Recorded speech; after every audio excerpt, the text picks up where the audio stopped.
লঘুচাপ ও মৌসুমি বায়ুর প্রভাবে রাজধানী ঢাকাসহ দেশের বিভিন্ন অঞ্চলে ভারী থেকে অতি ভারী বৃষ্টি হচ্ছে।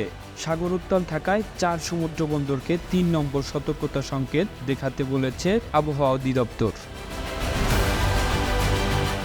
আবহাওয়াবিদ ওমর ফারুকের সই করা আবহাওয়া বার্তায় এই নির্দেশনা দেওয়া হয়েছে।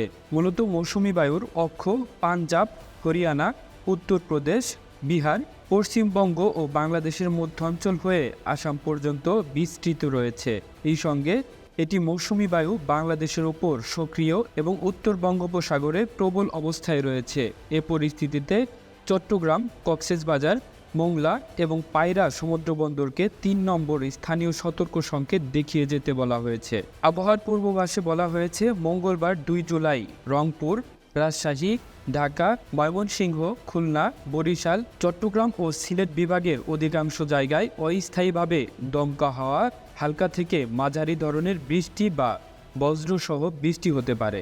সেই সঙ্গে দেশের কোথাও কোথাও মাঝারি ধরনের ভারী থেকে অতি ভারী বর্ষণ হতে পারে, যার প্রভাবে সারা দেশে দিনের তাপমাত্রা সামান্য বৃদ্ধি পেতে পারে এবং রাতের তাপমাত্রা প্রায় অপরিবর্তিত থাকতে পারে।